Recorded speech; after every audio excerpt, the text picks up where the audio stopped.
그 불특정한 행동에 대해서 그리고 인간의 그런 특수한 상황이나 감정에 대해서 정확하게 판단을 해서 노출을 시켜주고 거기에 따라 예산을 배분해줄까요? 절대 아닙니다.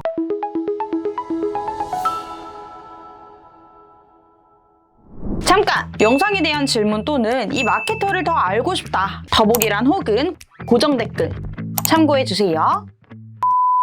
네, 여러분 안녕하세요. AMPN 글로벌 퍼포먼스 마케터 황진우입니다. 제가 오늘 말씀드릴 내용은 이 메타 광고를 관리할 때 좀 기본적인 세팅 이외에 좀 어떤 꿀팁이 있을까? 그러니까 세팅을 진행하면서 뭐 물론 당연히 이제 뭐 그룹을 세분화한다든지 예산을 재배분한다든지 이런 액션들을 취하시겠지만 어떤 꿀팁을 이용해서 이 세팅을 조금 더 고도화하고 최적화할 수 있을지에 대해서 한번 말씀드려 보도록 하겠습니다.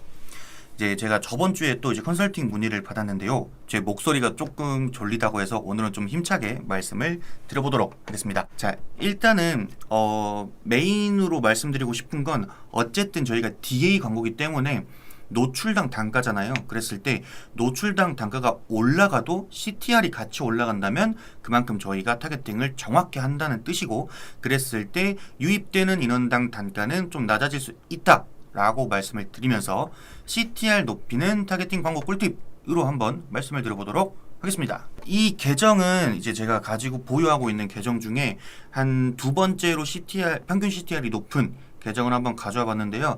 그 CTR이 가장 높은 계정 같은 경우는 좀 그 소진 금액이 워낙 높다 보니까 해당되는 브랜드가 많이 없겠다라는 생각이 들어서 이 브랜드를 가져봤습니다. 그래서 일단은 보시면 이게 전월 데이터인데요. CTR이 이 두 개는 얼마 소진 안 됐으니까 예외를 하더라도 약 17%, 14%, 11% 이렇게 좀 평균적으로 높은 편이죠. 그리고 평균 CPC도 낮은 편입니다. 그리고 당연히 아주 중요한 로아스는 뭐 적당히 높은 편입니다. 이 브랜드 같은 경우가 이제 작년 말에 신규로 런칭을 하였고 온라인 광고 자체를 저랑 처음 집행하는 그런 브랜드인데요. 업종은 의류이고 이제 골프웨어를, 그러니까 스포츠웨어 중에서도 골프웨어를 좀 집중적으로 다루는 그런 업체입니다. 그래서 이제 이 브랜드가 처음에 저는 말씀을 드린 게 저희가 홈페이지에 쌓여있는 트래픽들이 없으니까 메타 광고로 어느 정도 리스크를 감수를 하고 전환이 조금 덜 나오더라도 쌓아보자 모수를 라고 말씀을 드렸었고, 대표님도 오케이 그러면 저희가 어느 정도의 로아스가 안 나오는 건 감안할 테니까 최대한 우리한테 핏한 우리 브랜드의 좀 소구를 강하게 가진 유저들을 유입시켜달라 라고 말씀을 주셨습니다. 그 결과 좀 CTR이 높게 나왔고 저희가 제품도 당연히 물론 너무 좋고 광고 결과도 그에 좀 따라온 케이스인데요. 일단은 너무 많이들 알고 계시는 같은 소재, 기간, 예산, 그러니까 나머지 변수들은 모두 이렇게 독립시킨 다음에 하나의 변수만을 가지고 광고 세트 단위에서 테스트를 해보는 방법입니다. 그랬을 때 여기 보시면 유사 타겟, 관심사 플러스 구매 유사, 관심사, IS 전용 밑에도 쭉쭉쭉쭉 있는데 이게 어떤 뭐 효율을 낼 수 있냐라고 여쭤보시는 분들이 굉장히 많아요. 제가 미팅 때도 이런 자료를 가지고 가서 대표님 이거 저희 광고 단일 세트 단일 캠페인으로 진행하면 안 되고 나눠야 됩니다 라고 하면은 그에 따른 뭐 기대되는 효과나 이런 게 있냐라고 하는데 브랜드마다 너무 다르다 보니까 제가 안 좋다라고 말씀드려도 좋은 경우가 있고 좋다라고 말씀드렸는데 좀 효율이 안 좋게 나오는 그런 케이스도 있어요. 그래서 저희가 테스트를 진행하는 겁니다. 그랬을 때 이제 저희가 광고 세트 단에서 타겟팅 할 수 있는 게 뭐 인구 통계학적 타겟팅, 노출 지면, 유사 타겟, 맞춤 타겟, 관심사 타겟 너무 많잖아요. 이거를 하나씩 설정을 해보는 거예요. 그랬을 때 우리 브랜드 그리고 우리가 지금 이 시즌에 광고하는 이 제품은 보통 어떤 타겟팅으로 좀 잘 나가구나 라는 이 데이터를 추출을 하고 이 집계된 데이터를 바탕으로 광고에 다시 활용을 한다면 광고비 누수는 방지할 수 있고 좀 효율 좋은 타겟팅을 조금씩 확장을 하면서 이 매출 파이를 키울 수 있겠죠. 자, 그렇기 때문에 유사 타겟 뭐 구매 유사 하나만 걸어놓는다든지 장바구니 유사 하나만 걸어놓는다든지 이런 유사 타겟만 세팅한 광고 세트와 관심사 타겟만 세팅한 뭐 광고 세트, 그리고 이 둘을 합쳤을 때 광고 세트, 이런 식으로 비교를 했을 때 이 캠페인에 있는 제품들은 이 관심사와 구매 유사로 걸었을 때 가장 효율이 좋았던 케이스입니다. 그래서 이런 식으로 다른 변수들을 좀 통제를 한 상태에서 이 테스트를 진행한다는 점 말씀드리고요. 이거가 굉장히 중요한데 이 브랜드 인지도가 그렇게 크지 않다든지 아니면 객단가가 높아서 전환 수 자체가 좀 낮다든지 광고 예산이 좀 낮은 케이스는 구매로 전환 이벤트를 걸었을 때 일주일 동안 충분한 전환이 벌어지지가 않아서 머신러닝이 이제 제한돼 버려요. 그럴 때 어떻게 하냐? 이제 저희가 마케팅 유입 퍼널에 좀 역으로 봐보면 최종 단계가 구매, 그리고 결제 시작, 뭐 장바구니, 콘텐츠 조회, 페이지 뷰 이런 식으로 구분할 수가 있겠죠. 그때 일반적으로 페이지 뷰가 가장 볼륨이 크고 구매가 가장 볼륨이 적기 때문에 구매에서 우리 한 20건밖에 안 일어났네? 그러면 그 다음인 결제 시작, 그러니까 역번호로 갔을 때 결제 시작을 해보자. 근데 좀 아쉽게 40건 정도밖에 안 일어나네? 우리가 장바구니 해보자. 장바구니 하니까 100회가 넘어요. 머신러닝이 제대로 활성화가 돼요. 그러면 이 장바구니 광고 캠페인 그리고 이 세트에 대해서 이 장바구니 중에 구매를 안 한 이탈한 유저들을 대상으로 리타겟팅하는 광고로 또 세팅할 수 있고 이런 식으로 전략을 짤 수 있겠죠. 그래서 이 브랜드 같은 경우는 되게 구매나 장바구니 전환들이 적어서 콘텐츠 조회까지 내려온 케이스인데 이랬을 때 콘텐츠를 조회를 했어요. 근데 나간 거는 상세 페이지에서 충분한 소구와 나의 니즈를 충족시킬 만한 그 내용들이 없으니까 나간 거겠죠. 이럴 때는 프로모션 등 특수한 유저들이 이거 내가 본 건데 좀 아쉬웠는데 할인하네? 이렇게 좀 특별하게 한 번 더 생각을 할 만한 그런 내용의 소재를 구성하여서 리타겟팅을 진행했을 때 충분한 효율을 보실 수 있습니다. 자, 그 다음은 이제 유사 맞춤 타겟 이런 건 많이들 아시니까 유사 타겟에서도 한번 말씀을 드려볼게요. 제가 메타 광고를 어느 정도 집행했을 때 좀 의문이 들었던 점이 있어요. 이게 유사 타겟이라는데 그러면 이렇게 예를 들어 회원가입 30일이라는 맞춤 타겟에 대해서 몇 퍼센트 유사하다라고 이 머신러닝 AI가 판단해가지고 노출을 시켜주는 거잖아요. 그러면 이 1%, 2%라는 그 범주에 따른 정확한 기준이라 할까요? 기준이 어떻게 될까? 그러니까 너무 궁금했어요. 왜냐면 저만 하더라도 저뿐만 아니라 이제 주위의 마케터분들한테 모두 물어봐도 구매를 할 때 모두가 똑같이 행동하진 않아요. 소비자들은 스마트 컨슈머라는 말들이 있는데 그게 구매하는 행동에 대해서 스마트한 게 아니거든요. 그렇기 때문에 내가 달면 삼키고 쓰면 뱉고 내가 오늘 기분 좋으면 사고 기분 안 좋으면 안 사고 오늘 친구랑 돈 내기해서 5만 원 벌었으면은 옷 상의 하나 사고 이런 식으로 행동이 예측할 수가 없어요. 근데 어떤 기준으로 이 AI가 이 범위에 대해서 판단을 할까 너무 궁금했어요. 실제로 메타 마케팅팀 프로분들이랑 계정에 대해서 이제 회의를 전화로 가끔씩 하는데 좀 큰 계정을 다뤄보신 분들에게 여쭤봐도 기술적인 문제라 정확한 로직에 대해서는 알 수 없다 라고 말씀을 하시기 때문에 이것은 마케터가 분석을 통해 해결해야 되는 문제다 라고 생각이 들었고 1, 2, 3, 4, 5, 6, 7, 8, 90 이렇게 다 1%씩 테스트해보면 너무너무 좋겠지만 저희가 그럴 만한 여유 예산이 충분히 없기 때문에 어느 정도 저희가 기준을 정해놓고 2%, 5%에서 10%, 3%에서 4%, 1% 이런 식으로 구성을 해서 진행을 해볼만 합니다. 저 실제로 이랬을 때 너무너무 효율이 잘 나오는 광고가 있어요. 자, 이 제일 마지막에 이제 사례랑 데이터적인 부분 말씀드릴 계정이 있는데 그 계정이 이런 식으로 한 1, 2, 3%씩 해서 세팅을 했더니 매우 효율이 잘 나오던 케이스입니다. 그래서 이런 식으로 여러분들도 일단은 구매에 대해서 1%, 1에서 4, 4에서 10 이런 식으로 세 단위로 나눈다든지 이런 식으로 세팅을 좀 나눠서 효율을 테스트해보길 권장드립니다. 자, 그리고 너무너무 중요한 게 저는 노출 지면이라고 생각을 해요. 웬만한 분들은 오토매티지 해놓으면 어차피 효율 좋은데 노출시켜주는 거 아니야? 라고 하는데 방금 말씀하신 그 효율을 얘가 어떻게 기준을 잡는지 여기에서 말씀드린 것처럼 그 정확한 기준을 몰라요. 구매 전환율이 높은 유저에게 타겟팅 시켜준다고 하잖아요. 근데 잘 생각해보세요. 제가 예를 들어 여기 햄버거 있으니까 햄버거라고 가정을 해볼게요. 햄버거를 인스타에서 자주 구매하는 사람이에요. 근데 광고를 보고 너무 맛있게 생겼는데 하고 가격 정보 보고 바로 직접 전환으로 이어지는 유저라고 가정을 해볼게요. 그러면은 내가 오늘은 스토리에서 떠서 봤어. 맛있어 보이네? 샀어. 근데 내일은 피드에 먼저 떴어. 스토리 보기 전에. 그럼 구매했어. 또 언제는 인스타 탐색에 좀 재밌는 거 보고 있는데 떴어. 샀어. 그럼 저의 행동은 제가 피드 스토리 탐색을 다 보고 그 중에 하나의 영역을 산 게 아니라 먼저 노출된 거, 그러니까 불특정한 상황에서의 전환이죠. 그러면 얘가 그 불특정한 행동에 대해서 그리고 인간의 그런 특수한 상황이나 감정에 대해서 정확하게 판단을 해서 노출을 시켜주고 거기에 따라 예산을 배분해줄까요? 절대 아닙니다. 실제로 어드밴티지 돌려보시면은 전체 금액 중에 한 10에서 20% 소진되는데 전환이 0건인데 클릭률이 높다고 계속 노출시켜주는 경우 굉장히 많아요.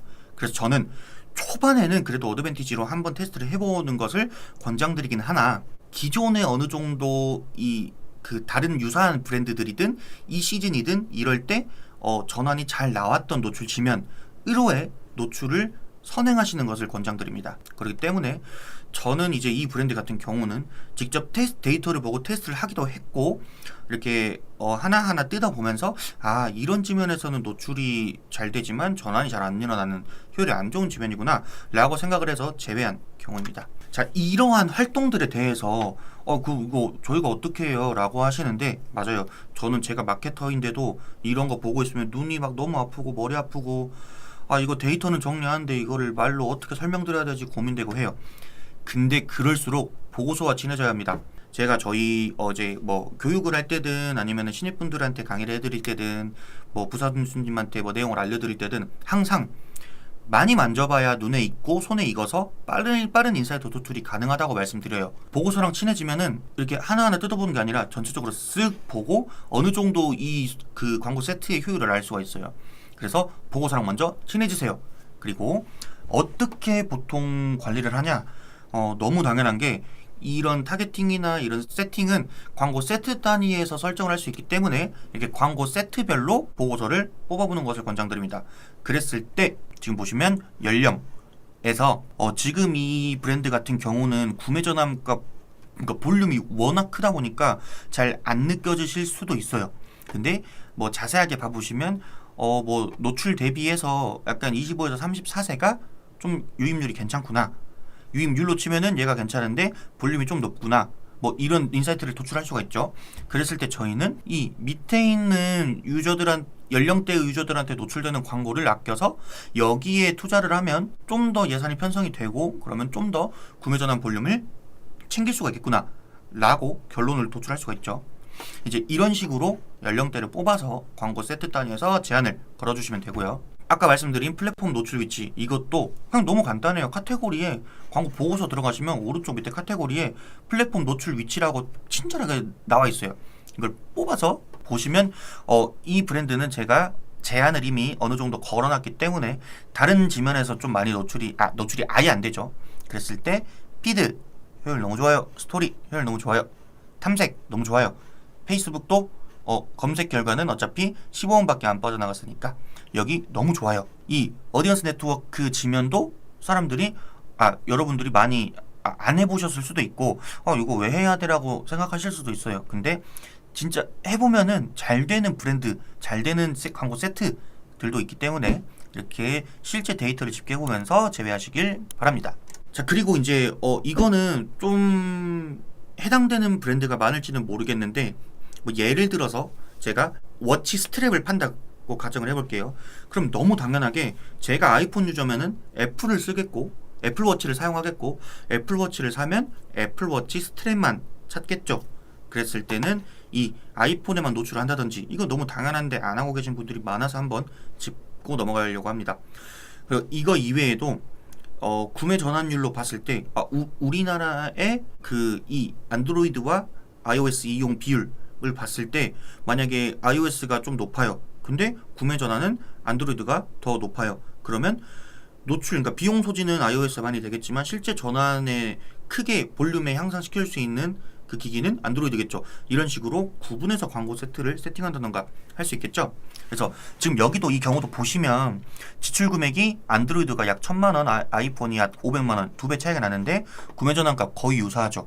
로아스로 따지면 2배가량이 차이가 납니다. 그러면 만약에 이제 이 브랜드 같은 경우는 이미 협의가 된 사항이라서 모든 기기에 노출을 똑같이 하지만, 만약에 저희 안드로이드는 노출 안 할게요, 아이폰이 효율이 훨씬 좋네요. 그러면 저희는 1000만원이라는 돈을 아이폰에 더 노출시키고 그만큼 구매 전환값 볼륨과 더불어서 로아스까지 챙길 수가 있겠죠. 그래서 이런 식으로 이제 광고를 관리를 하는 거고, 이런 식으로 데이터 보고서와 친해진 다음에 조금 더 면밀하고 조금 더 빠르게 인사이트를 도출하면서 광고를 관리하실 수 있습니다. 제가 추가적으로 말씀드릴 내용이 있어서 메모장을 한번 켜볼게요. 이게 많은 분들이 좀 오해하고 계시는 게, 마케터는 보고서 작성 능력이 뛰어나다, 그러므로 매일, 매주, 매월 보고서를 주세요 라고 말씀하시는 이제 인하우스 뭐 대표님이든 마케터님이든 있겠죠.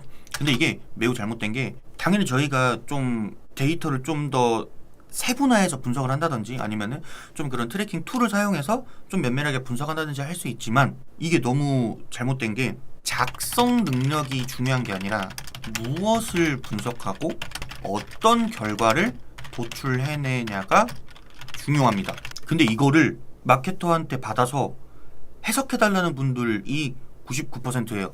대행사 마케터에게 받아서 해석해달라는 브랜드가 많습니다.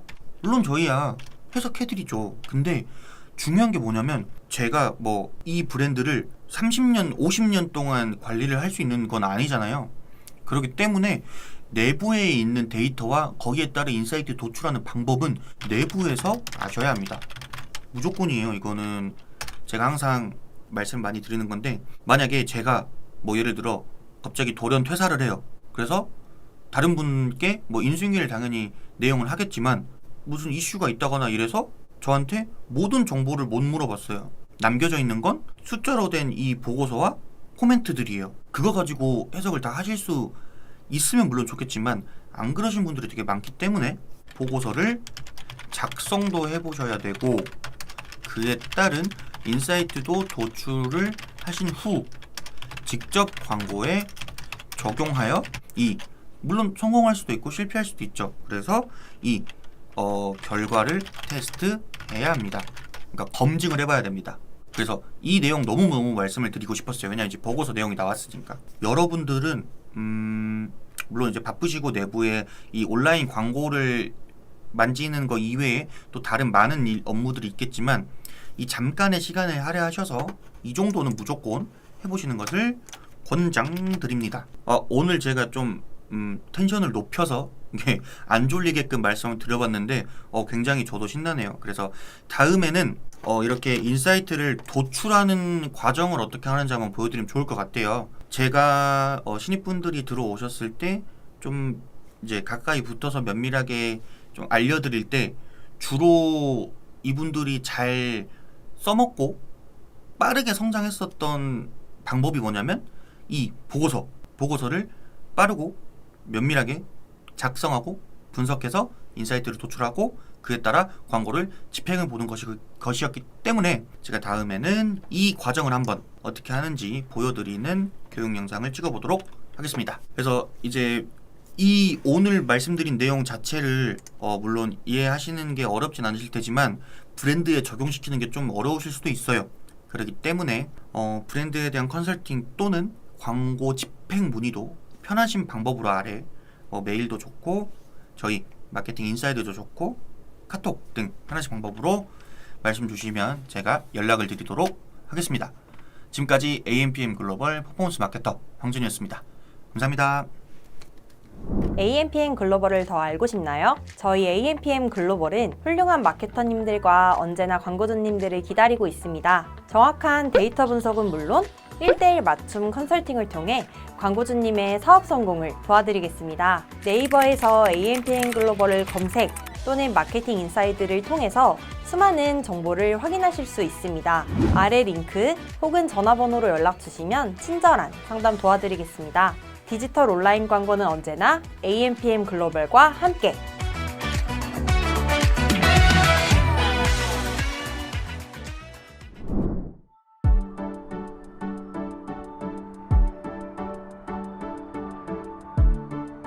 구독과 좋아요는 컨텐츠 제작에 힘이 됩니다.